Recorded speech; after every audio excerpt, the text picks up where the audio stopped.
ಹಿಂದ್ ಹಾಕಕ್ಕೆ ಏನಾರು ತರ್ಬೇಕು ನಮ್ಗೆ ಗೊತ್ತಿರ್ತೀವಿ. ನಾ ಅವಾಗ ಹೇಳ್ತಿದ್ನ ನೋಡಿದ್ದ ಕುದಿರ್ಬೋದು ಕಡೆ ಹಿಂಗ್ ಜಿಗಿತಂದ್ರೆ ಏನ್ ಮಾಡಿದೆಪ್ಪ ನಾವ್ ಇಲ್ಲೇ ಇರ್ತೇವಲ್ಲ. ಜಿಗಾಗ ಅಷ್ಟೆಲ್ಲ ಥಿಂಕ್ ಮಾಡ್ಬಿಡ.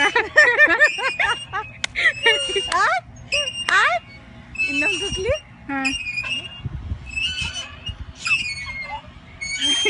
ಆಕಿ ಇಷ್ಟ ಆಗಿದೆ.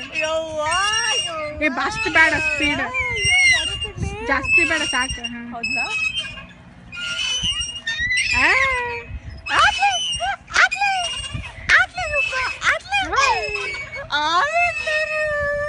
ಇಷ್ಟ ಆಯ್ತಕ್ಕೆ ಈಗ ಚಲೋ ಆಯ್ತು.